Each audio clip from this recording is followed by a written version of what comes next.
I gotta do this. I gotta do something. And, I gotta sue Sony Records and Steve Zapp. The labor laws were different, so I could work a lot more. Hey, this is Ayo from Catalyst. Today I'm going to be coming at this from a different angle on why Aaron Carter may be so troubled, why he's so depressed, and why he's so manic about the situation that he's in. Aaron very often talks about the Sony BMG situation and how they owe him $3.5 million. Well, I don't believe that they owe him $3.5 million, but I think that he was promised $3.5 million, and this is why he's not getting it. But we're gonna have to go back 2 years in time to when he first came back and released his Love album. Yeah, it's tough. That's a lot. It's tough. And mind you, I was making equity on Off-Broadway, $654 a week. It wasn't about the money. I got to do this. I got to do something in the art field, in what I do. A booking agent showed up in the show. I stayed there until finally a booking agent came to the show. It was like, I'm a concert booking agent, put you on tour. Started off with 12 shows, 12 turned into 40, 40 turned into 80, 80 turned into 200 that year. Wow. And I went from making, like 30 grand a year to like a lot of money again. So it's obvious from what Aaron is saying here that, he had a rough patch after the stardom he had as a youth, and he had to do off jobs, do off TV shows, do Broadway to keep himself afloat and monetarily sound. And again, he never really says, but this might have been what led up to him getting in contact with Sony again. Maybe they saw him as a viable asset since he was such a hard worker. And I'm sure anyone has to work hard when they're desperate for it and they really need the money. But maybe him actually getting this new offer for Sony is what made things get to his head again. So all of these songs, are they about like heartbreak or losing a girl you were into? One person, I wrote them and produced all the beats about one particular situation. Love is the fifth studio album by American singer and songwriter Aaron Carter. Released on February 16, 2018 by Sony Music, it is Carter's first solo album in 16 years since 2002's Another Earthquake. The album was preceded by an EP of the same name, released in 2017. On April 1st, 2016, Carter released Fool's Gold as the first single. Carter told Billboard, "The Love and Fool's Gold era has been a DIY hustle since day one. Everything from the production, songwriting, mixing, photo shoots, music videos, packaging, and distribution have been a collective involvement from a team I like to call Team Fool's Gold." So this is interesting. This is, I think, before the whole LMG stuff. So Aaron Carter's original team might have been named Team Fool's Gold, or maybe that's just the name of his production team, who knows. The second single, Sooner or Later, was released on January 20th, 2017. The song peaked at number 4 on Billboard's Spotify Viral 50 chart. So when he first put out this song and this project, there was a lot of support. This wasn't a joke. So there's still the question, if all these things were going well for Aaron, why is he in the position that he's currently in? According to Aaron, this all falls back on Sony's hands, and here's why I think he's half correct. I believe that Aaron got in advance for his new album, for the potential money that he was going to make, and he didn't match up to the estimates. So if Aaron keeps on saying that Sony owes him $3.5 million, here are the statistics. Obviously, there's no proof for this. This is just what I think, but this sounds plausible.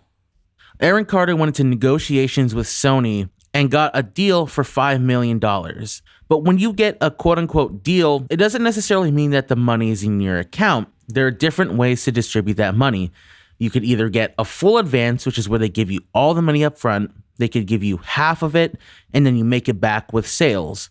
And while Aaron may not be the biggest superstar in the world, I think he did make a fair chunk of change, but he probably didn't make enough to get the full $5 million. So he spent the money that he was able to get in advance, thinking he was going to make it back, and now he's in a position where he's either broke or has very little to spare because he might even have to give the money that he currently has back to Sony. We don't know how it's going. Obviously, it doesn't seem like there's anything in the works for a new album, and it looks like he's kind of disgracing his name in the media, so I don't know if they want to be attached to that. get into it, to get into my album, to get back on tour, to stay out of trouble. Hang out with us. I'm a little bit of a troublemaker, so. Just weird. And you go back on February 22nd, right? February, yeah. And see, for me, it's different than, I have a different, being on the road is like being at home for me because it's so familiar. You know, I spent so much time being on the road and waking up the next day and going to a new place. So I was hoping that the album Love was about for yourself, because last year you talked about when you're in the wellness center. What do you see today when you look in the mirror? I see something that I'm comfortable staring at. So before I kind of just like dodged the mirror. So with all these sites in 2018 at the release of his new album, you know, basically giving a PR run, videos, articles, etc., it was obvious that, you know, Sony was backing Aaron very heavily, as, you know, they potentially should. You know, he's a child star. The market for reunions and revivals and careers is so huge due to the explosion of the internet. Artists that didn't have a chance in the past are now getting their chances back. And one thing that kind of sparked my mind a little bit was the Backstreet Boys reunion and Aaron Carter's return kind of happened around the same time, not exactly the same time.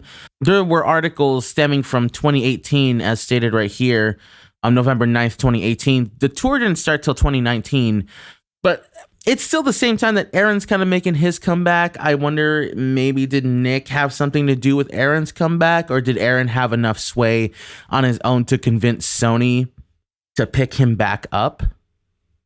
I got to sue Sony Records and Steve Zapp for what? For not paying me for all my royalties from my Love album that sold that went gold and platinum in over 20 countries that I produced. How many records have you sold total?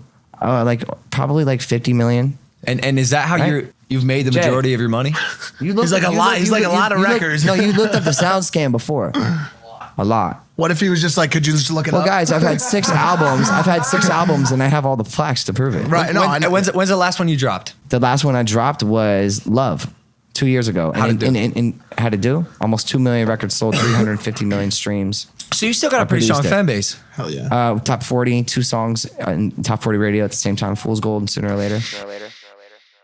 So obviously it's always fun when Aaron Carter spews some facts and you go research it. Usually it doesn't add up, but let's just take that with a grain of salt, and let's look up how do you even buy music anymore. Okay, yeah, let's go to Love album, and okay, so it is $6 for the entire album. Yeah, so it's $6 for the album. So he said that 2 million sold. So let's pull up a calculator. Let's just round it up. $6 times 2 million. So that's 000. So that is $12 million in sales. And let's go to the Spotify Play calculator. So Spotify Play calculator. He said 350 million. That's quite a bit. I'm sure he means over all platforms, not just Spotify.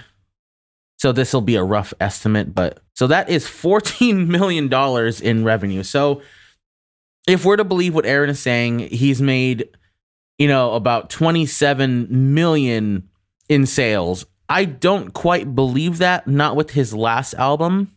I do believe that he's made a couple million though. I don't really know how to take those facts, but I just thought it would be interesting to look into it really quick.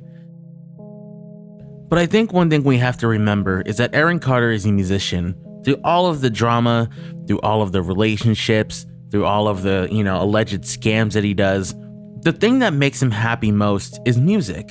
I know this because I'm a musician myself.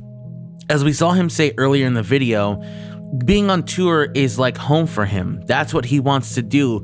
Aaron wants to have music that's out there. Aaron wants to be successful for his craft. It wasn't about the money. I got to do this. I got to do something in the art field, in what I do. And I think since his deal has fallen through and he's not doing as well as he wants to, I think he's going to other means and other avenues in anger. And let me get this straight. This isn't an excuse, or this isn't me defending Aaron Carter. It's just, from me, I'm trying to take at it from a different angle. I'm a musician. I'd be stressed out if I was him too. A lot of people always complain that on his live streams, he's always playing the same beats, he's playing the same stuff. But here's why I think he's stuck making beats and he's not actually making music. When you sign one of these mega deals with a record label, basically you can't really do anything outside of their permission. A lot of people already know this. So for Aaron, if he released an album and it flopped in the eyes of the industry, it's basically game over for however long they sign him for a contract. It could be indefinite, it could be for the next 5 years. We don't know exactly what he signed, and he can't really say, or else he'll get in trouble. When this is also the source of your monetary benefit, it's also could be a struggle too, because it's like, hey, let me put out some more music so that I can actually recuperate the losses that you guys say I owe you. But in the eyes of the industry, the amount of money that they put in to promote his initial album is not going to outweigh what he can make back even with the second release. And that's just kind of their say. That's how they do things. One thing I kind of noticed is that the interviews, the PR, the press, it seemed to slowly turn from about his album to all this like TMZ type content girls, which is going to happen if you're famous anyways. But I just find it strange how suddenly he's on this professional path. He's on Entertainment Tonight, Access TV, and other avenues. And suddenly it's just like he's on No Jumper. And then he's on Logan Paul's podcast, like just a complete switch in his character. Was this ordered by the record label? Is this because things weren't working out with Sony? Obviously, because he was talking about it. It has a lot to do with like recognizing, yourself and, your self-worthiness and self-respect, stuff like that. So I was in some relationships that I just didn't really get back in return what I was giving. So I remember when I did do that video though, I was working like crazy. I did 4 videos in 3 days in Canada. And I remember they went up there to Canada because the labor laws were different. So I could work a lot more. Smart. I swear, it's definitely true. More work. You talk about shaping your character last year. Sorry about you losing your dad. But it was also a year full of some good stuff too. So, but a lot of learning lessons. I got arrested. Some pretty traumatizing events, and I'm just excited for this year finally, To answer your question, it's like I'm focused on my music. I'm focused on the fact that I made over $3 million doing real estate this year. Like, damn, I'm congrats. building 25 homes right now.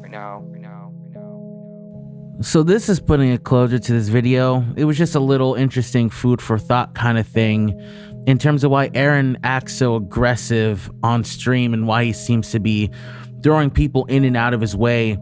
Although this is not necessarily a new characteristic, it seems like it's been very more prominent in the last years of his life. And I think this has everything to do with it, not just because he's manic or that he's whatever people want to call him. I think that this music stuff has really hurt his feelings on the inside and he doesn't want to admit it. Take any passion you had, anything that you enjoy to do, and imagine if someone just wouldn't let you do it. No, you can't draw unless I tell you to. You can't do sports unless I tell you to. You can't make music unless I tell you to. It would put you in a sour spot, especially if it's a passion you had your whole life. And with Aaron, maybe he never even thought he was going to get a second chance. And again, maybe he hasn't been the most wisest with that second chance, but I do think that it is playing a huge part in his characteristic. So thanks for watching and have a good day.